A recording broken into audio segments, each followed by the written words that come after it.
Hi, welcome back to a photo booth. Before you call me performative, there's so much wind right now that the corded headphones were necessary. I just started reading the book The Mountain Is You by Brianna West, I think it is. And it said something so crazy to me. It said, we are not wired to be happy, we are wired to be comfortable. And the whole conversation was around like self-sabotage. And people self-sabotage because it's not that they don't want to be happy, it's just that being happy means being uncomfortable and doing things that you don't want to do.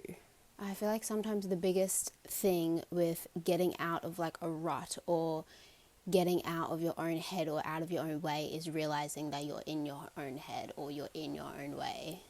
I feel like we live in such a time where people talk about so much stuff. I've become so much more aware of when I hang out with people or when I have interactions, like what do we actually talk about? Do we talk about, do we complain? Do we talk about our dreams? Do we talk about growth? Or do we talk about just being comfortable? I'm not saying that anyone is necessarily like super wrong. It's just about personal preference. It's just so interesting because truly, I believe if you're not evolving, you're just revolving. I feel like a lot of people's thing is that everything that they want or that they need is literally in front of them and you just have to see it. Like a lot of the time it's like, I should do this to get there, but we just talk about doing this rather than doing this to actually get there. It's so easy to just talk about stuff rather than actually do something about it. Because I also heard that talking about what you want to do releases half the dopamine of when you actually do it. Because if I wanted to go to the moon, for example, and I told everyone, I'm going to go to the moon, I'm going to go to the moon, and then everyone's reactions were like, oh my God, you're going to go to the moon. It's like, I just got half of the reward of going to the moon without actually going to the moon. And that's why I feel like so many people's plans get stuck in the planning stage, because you can plan and you can talk and you can understand what you need to do and talk about what you need to do rather than actually do it and like kind of low-key live like you've done it but not actually do it. You get to achieve your goals while remaining comfortable. Does that make sense? I don't know. I titled the video Do Nothing, Get Nowhere because it's so true.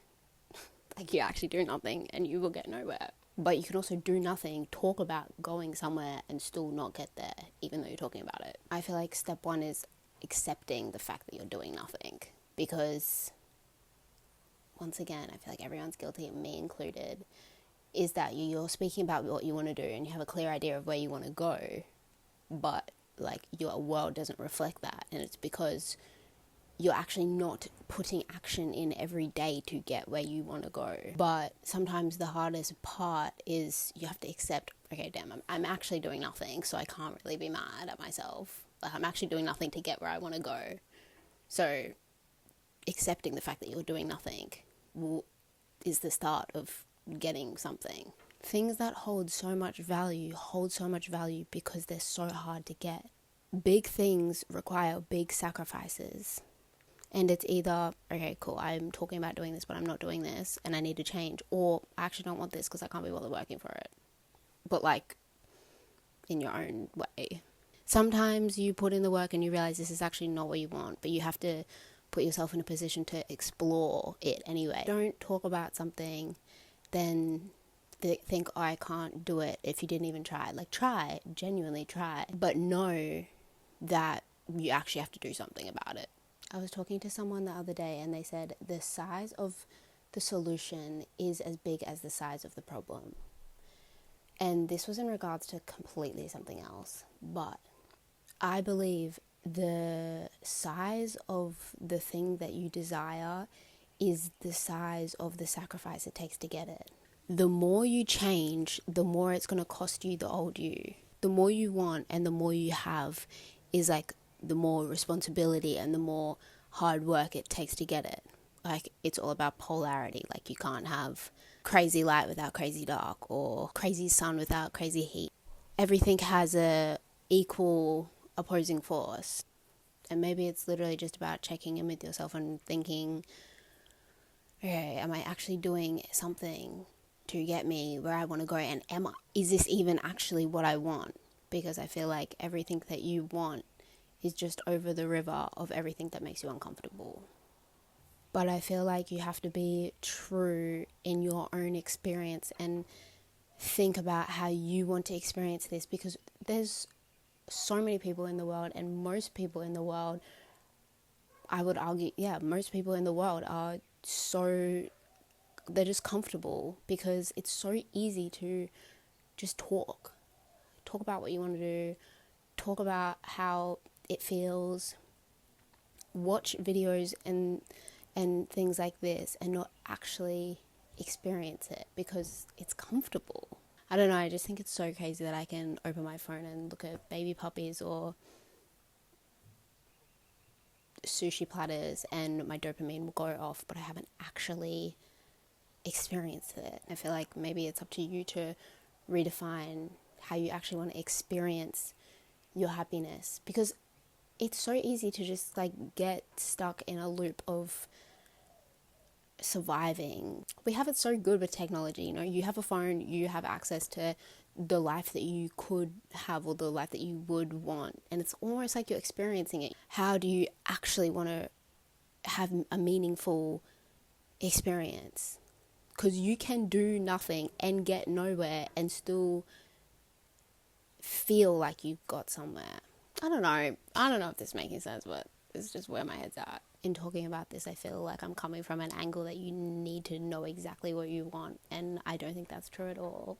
I don't think you need to know exactly what you want, but I think you need to sit with yourself enough to be uncomfortable to try things that might get you somewhere. To me, like, the biggest act of self-love is the courage to explore all your different options. The biggest act of self-love is trying different things to see what you love, because trying is so cool. Something that has helped me too is even when I feel like I don't know what I want to do or I don't know where I want to go, I think about what I don't want to do and where I don't want to go, and then I work backwards from there, because that's still something. That's still being uncomfortable and figuring out what I don't want to do, because sometimes you have to take a step back to take a step forward. I don't think that you need an entire plan, but I think you need to sit with the fact that sometimes at some point you will need a plan. Because most of the time it's not going to work out how you exactly want it to. It's going to work out even better. So I don't think you need an entire plan, but I think you need to be uncomfortable with the fact that let's start thinking about what's happening. I think that most of the world go their whole lives without actually living the life they want to live, and they're just scared of being uncomfortable. Another thing that was spoken about in the book, I'm literally on chapter 3, so I don't know why I'm doing a book review, but it's so good, you should read it. What's it called? The Mountain Is You. It talks about how behaviors are just symptoms of things that we've been through, like self-sabotage. And if you're doing nothing, which by the way is not wrong, I feel like we're all guilty of procrastinating, we're all guilty of being comfortable, because that's literally what we're built to do as humans. Such a good thing is just asking yourself why, and there's literally no negative side effects of knowing yourself too much. Like, if you feel like you want something so bad but you keep circling back to your old comfort things, which is literally not wrong once again, but just asking yourself why and why. Like, okay, I want these things, but I don't feel like I actually do things during the day to get there. Why? Because I'm comfortable.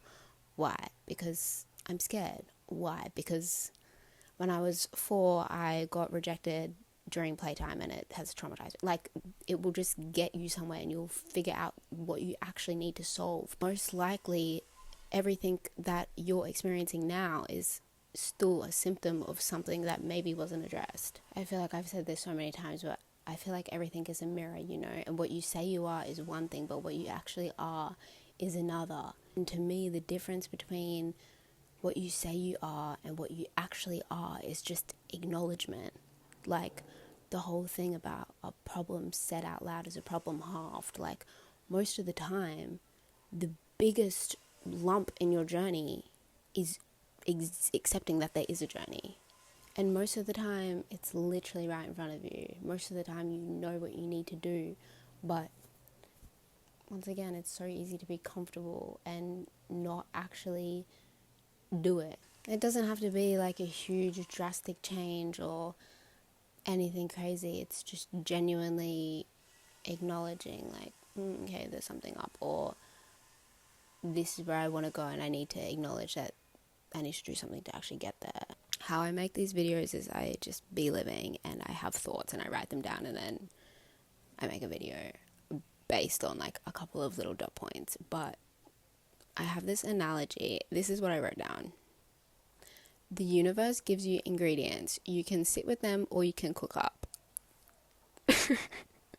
What? It's up to you to know that you're sitting with ingredients and you can cook it, or you can just sit with ingredients. Do you want to sit with flour, eggs, sugar, and milk? Or can you acknowledge that you're sitting with ingredients and you have the ingredients to make crepes and make the crepes? Well, but so true though, because you have everything you need in front of you, but it's about knowing that you have it and doing something with it. Because a lot of people in life be sitting with the ingredients to make a life-changing macaroon or an insane meal, but they just be comfortable with the ingredients. And that's okay, because it's comfortable. You know, like a banana will satisfy you, but if you put in the work and add the flour, the sugar, the eggs, the chocolate chips, you can make a bars and banana bread. But you're going to have to wash up. You're going to have to mix. You're going to have to be a little bit uncomfortable to get the reward. But once again, the most amazing things require sacrifice. I don't know if that made sense, but let him hear it. I think the most amazing thing we can do for ourselves and our experience is to be uncomfortable and grow and evolve, because ultimately do nothing, get nowhere, and that's okay. But is it? I love you. Thank you for watching. Take care of yourself, and I will see you in the next video.